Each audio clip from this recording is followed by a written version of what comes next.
పిల్లల గదిలోకి వెళ్ళారా? వెళ్ళారండి. మీరెంత ఏంటి ఇంత రాత్రి అయినా ఇంకా పడుకోలేదా? మీరు లేనిది ఎప్పుడైనా పడుకున్నామా అన్నయ్య? అందరం కలిసే కదా పడుకునేది మావయ్య. సరే సరే, అందరం పెద్దోడి గదిలో పడుకుందాం. ఈ రోజు వాడి శోభనం కదా, అసలే కొత్త.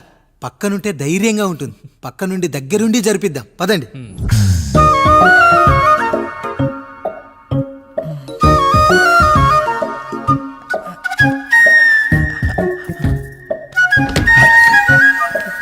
కానివ్వండి రా, కానివ్వండి కానివ్వండి.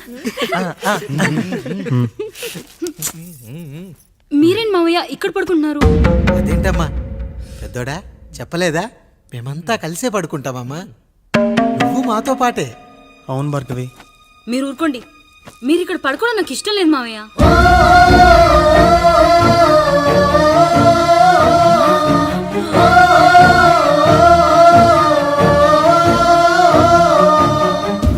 అదేంటమ్మా అలా అంటావు? ఎన్నో చూసాం, ఎన్నో చేశాం. దుక్కి దున్ని కోత కోయకుండానే ఈ విత్తనాలన్నీ మొలకొచ్చాయంటావా తల్లి? అవన్నీ నాకు తెలియదు మావయ్య. మర్యాదగా బయటికి వెళ్ళండి.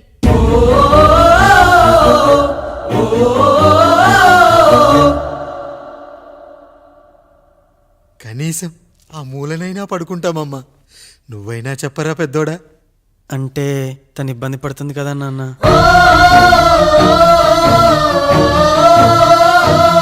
నువ్వు కూడా ఏంట్రా, పిల్లలేదో ఆశపడుతున్నారమ్మా. ఒక్కసారి ఆలోచించమ్మా. మావయ్య మీరు బయటికి వెళ్తే మేము తలుపులేస్తాం.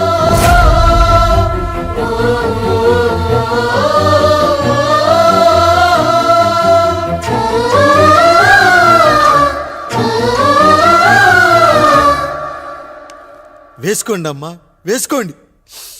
తలుపులు వేసుకోండి.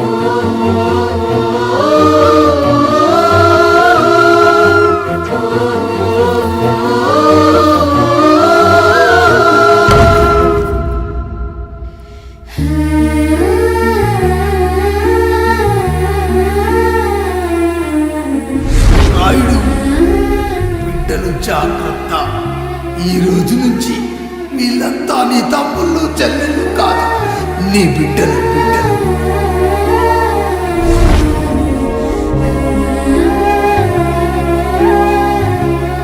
జానకి, ఏమండి? సావిత్రి, ఏమండి? లక్ష్మి, ఏమండి? మన గదిలోకి పదండి. ఇక నుంచి ఎవరి పిల్లలతో వాళ్ళ గదిలోనే పడుకోవాలి. ఇది ఈ రోజు నుంచి ఈ వంశానికి రాస్తున్న కొత్త శాసనం. అయ్యా అలా అరకండి అయ్యా. మీరు లేకుండా మేము ఎప్పుడైనా విడిగా పడుకున్నాము. అంతా కలిసే కదయ్యా పంచుకున్నాం. వెళ్ళరా వెళ్ళు. నీకు భార్య ఉంది, నీకు పడగది ఉంది. వేసుకోండి రా, మీరు వేసుకోండి. తలుపులు వేసుకోండి. మీరు కూడా ఏంటండి పిల్లలేదు? నర్మయ్, చిన్న పిల్లల వాళ్ళని ఉయ్యాల్లో ఆడించేటప్పుడు పక్కనే ఈ నాన్న కావాలి. బడికెళ్ళేటప్పుడు పక్కనే ఈ నాన్న కావాలి. గుడికెళ్ళేటప్పుడు కూడా పక్కనే ఈ నాన్న కావాలి. కానీ శోభనం గదిలో మాత్రం పక్కనే ఉంటానంటే బరువయ్యాను జానకి, బరువయ్యాను.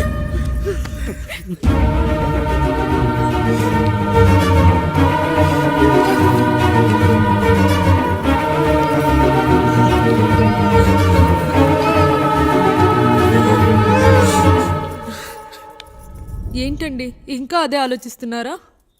ఎలా మర్చిపోగలను లక్ష్మి? జరిగింది ఏదో జరిగిపోయింది. మీరు బాధపడకండి. ఎంత మాట అన్నాడో చూసావా? నా భార్య ఇబ్బంది పడుతుంది, బయటికెళ్ళండి నాన్న అన్నాడు. వాణ్ణి ఎలా పెంచాను? చదువుకుంటే పై చదువులకు వాడు వేరే ఊరు వెళ్లాల్సి వస్తుందని చదివే మాన్పించేశాను. జ్వరం వస్తే ఆ మాత్రలు చేదుగా ఉంటాయని నేనే మింగాను. నోరు తెరిచి అమ్మ కావాలన్నప్పుడల్లా ఎంతమంది అమ్మల్ని ఇచ్చాను.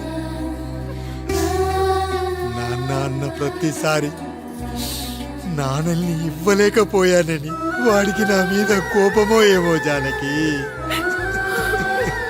నిజమేనండి, మనమంతా ఇలా లేమే. మన కుటుంబానికి దిష్టి తగిలింది. మా నాన్న మరణంతో ఆస్తిపోయి తమ్ముళ్ళతో నడి రోడ్డున పడ్డప్పుడు ఇలాంటి కష్టాన్ని మొదటిసారి అనుభవించాను. అన్నయ్య అన్నయ్య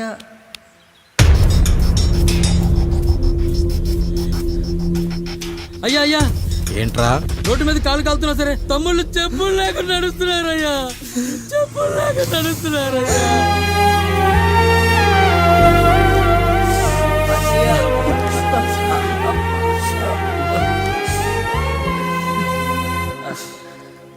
చెప్పులు లేకుండా నడుస్తుంటే కాళ్ళు కాలుతున్నాయట్రా.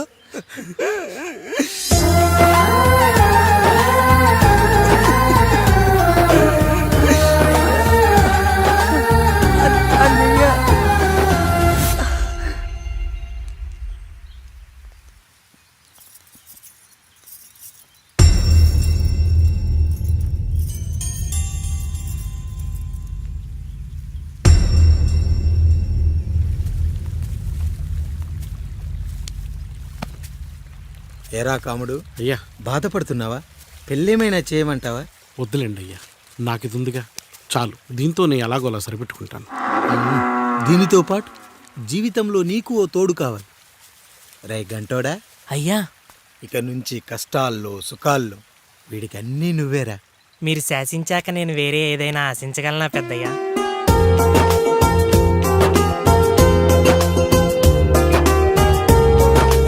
నీ గురించి కాదురా, మీ అక్కది చాలా గొప్ప మంచి మనసుని విన్నాను. ఈ కాముడికి ఆ రాముడి గుళ్ళో పెళ్లి చెయ్యి. అయ్యా, దాన్ని పెళ్లి చేసుకుంటే దాని భర్త చనిపోతాడని జాతకంలో ఉందయ్యా. మీరంతా కలకాలం ఉంటారంటరా. వీడు పోతే నేను లేనా, చూసుకోలేనా? నువ్వు పెళ్లి చెయ్యి, పెళ్లి చేయరా.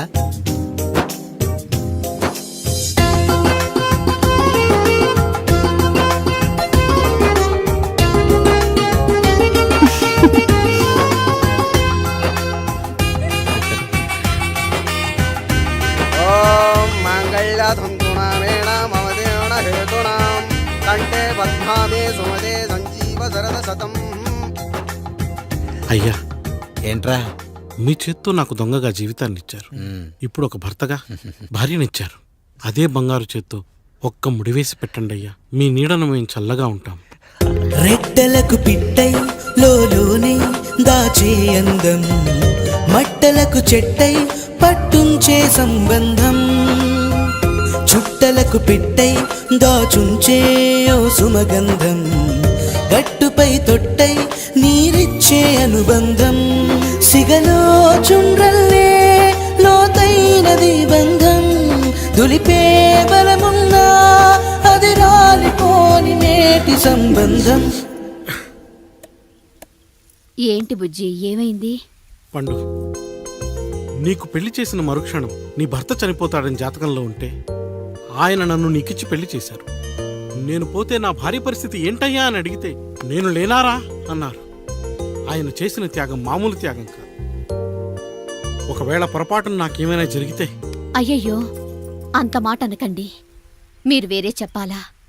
మొన్నటిదాకా తమ్ముడు, ఇప్పుడు ఈ కాముడు, తర్వాత రాయుడు. ఒరేయ్ కాముడు, పెళ్ళైన దగ్గర నుంచి మీరు సరదాగా గడిపిందే లేదు. మీరిద్దరూ సరదాగా హనీమూన్కి వెళ్ళిరండి. ఏ ఊటీకో కొడైకెనాల్కో. ఇదిగో టికెట్లు. అయ్యా, మీరు దేవుడయ్యా. ఇక్కడ పనులాగకుండా నువ్వు ముందుగా వెళ్ళిరా. నువ్వు తిరిగి వచ్చిన తర్వాత పండు వెళ్తుందిరా. అయ్యా, ఒక పని మనిషిని మీరు ఇంతగా ఆదరిస్తున్నారయ్యా. నువ్వు పని మనిషి ఏంటి పండు? నీలాంటి స్త్రీమూర్తిని ప్రతి మగాడు అమ్మలా చూసుకోవాలి. ఇక నుంచి నా బిడ్డలు నిన్ను అమ్మా అని పిలుస్తారు, అమ్మలా చూసుకుంటారు. ఏమంటావు జానకి? రెట్టలకు పిట్టై లోలోనే దాచే అందం, మట్టలకు చెట్టై పట్టుంచే సంబంధం, చుట్టలకు పిట్టై దాచుంచే ఓ సుమగంధం, ఎంత బాధగా ఉంటుంది అన్నయ్యకి ఇంకెంత బాధగా ఉంటుంది. సిగలో చుండ్రల్లే ఈ బాధ నా బాధ కాదట్రా. దులిపే బలమున్నా అది రాలిపోని నేటి సంబంధం.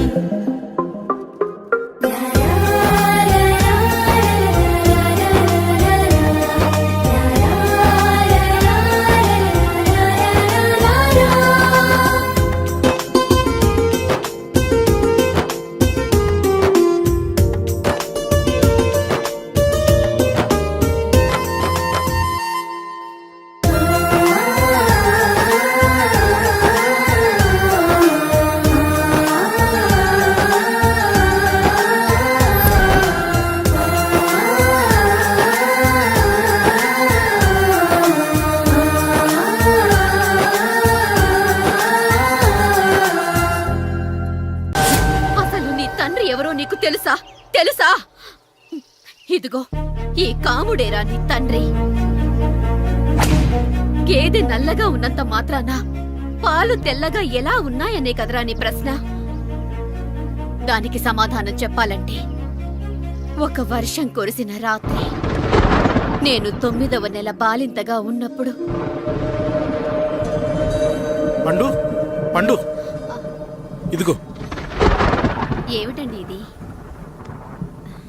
నిద్రలేస్తే నేను, బయటికెళ్తే గంటోడు, పక్కకెళ్తే పాలేరు, ఎప్పుడూ తిరిగే తాయారు. రోజు మమ్మల్ని చూసి చూసి బిడ్డ కూడా చిట్టుమొహం వేసుకుని పుడతాడేమో అని భయంగా ఉంది. కడుపులో ఉన్నప్పుడు మనం ఎవరి మొహాలైతే చూస్తామో అచ్చం వారి పోలికలతోనే పుడతారంటారు. పొరపాటున నా పోలికలతో పుడితే? అదేంటి కాముడు, నీకేం తక్కువ? జుట్టు ఉండాల్సిన చోట లేకుండా అవసరం లేని చోట విపరీతంగా పెరిగిపోతుంది. ఆ, మనకు పుట్టబోయే బిడ్డ గొప్ప అందగాడై ఉండాలి. ఇదిగో రోజు ఈ దేవుడి ఫోటోలు చూడు, వాళ్ళలాగే అందంగా పుడతాడు. కడుపుతో ఉన్నప్పుడు ఎవరి ఫోటో చూస్తే ఆ పోలికలతో బిడ్డ పుడతాడా? కనిపించని దేవుడి పోలికలు నా బిడ్డకెందుకు? ఈ ఊరికి దేవుడు రాయుడు. నా బిడ్డ ఆయనలాగే పుట్టాలి, ఆయనలాగే పుట్టాలి.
ఏంటి పండు ఇలా వచ్చావు?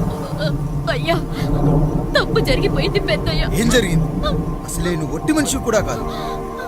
ఒక్కసారి ఇటు చూడండి అయ్యా.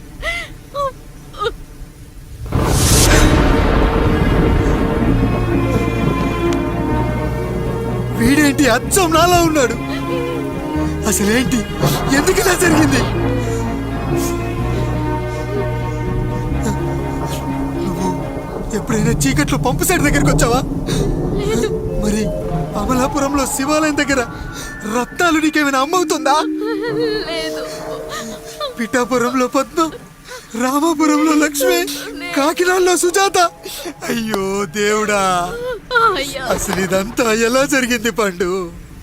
అయ్యా, ఇదంతా కాముడి వల్లే అయ్యా, కాముడి వల్లే. కాముడా? కాముడు కుటుంబానికి నాకు ఏం గుర్తు రావట్లేదే. ఎన్నని గుర్తు పెట్టుకోగలను నేను మాత్రం? అయ్యా, అది కాదయ్యా.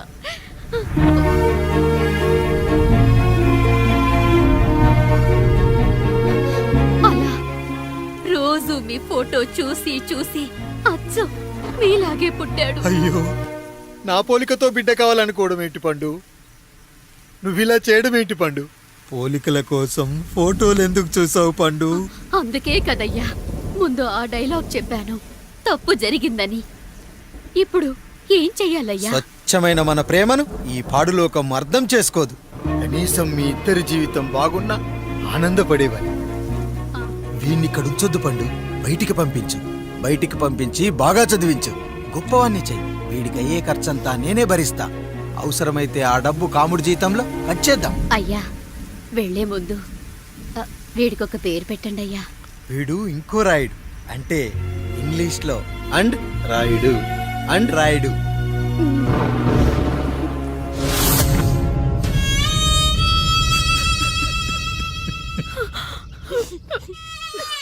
ఇదిరా నీ కథ, నా గతం. నిన్ను చదివించడం కోసం ఆయన మీ నాన్న జీతంలోంచి నెలకి 3000, 4000 కోసేసిచ్చేవారు.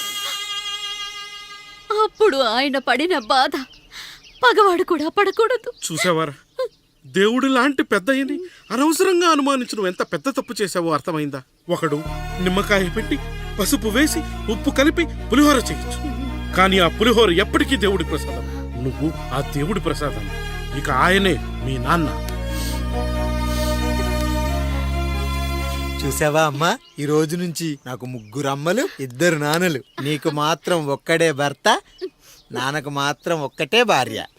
మా నాయనే అయ్యా, బిడ్డను ఒక్కసారి ఎత్తుకొని తిప్పండి అయ్యా. బాబు, నాన్నా,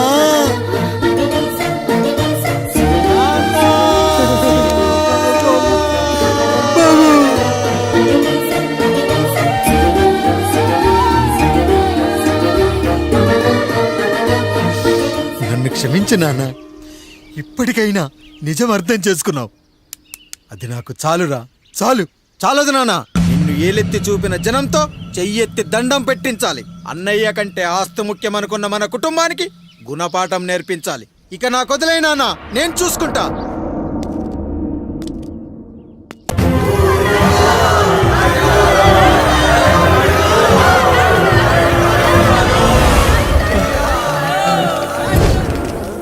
ప్రజల్లారా, నా బిడ్డల్లారా, నా జీవితం మీకే అంకితం. మళ్ళీ జన్మంటూ ఉంటే మీకోసం తిరిగి వస్తాను.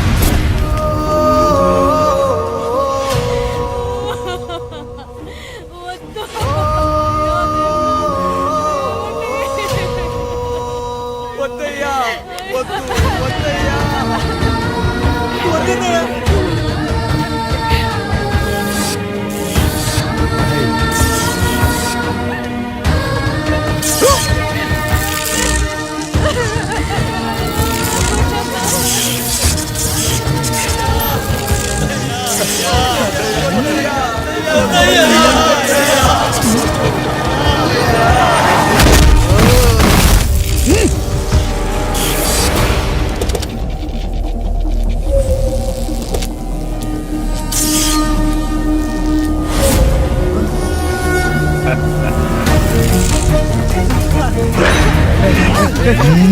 వదలరా.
ఎవడొస్తాడు? నిన్ను కాపాడడానికి ఎవడొస్తాడు?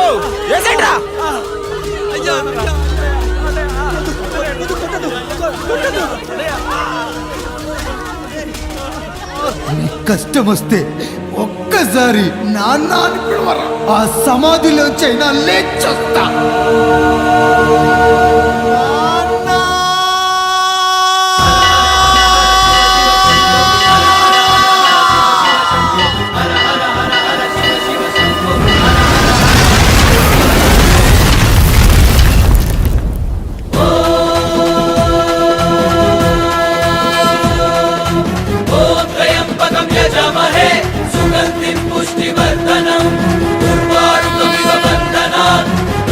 మోక్షయమా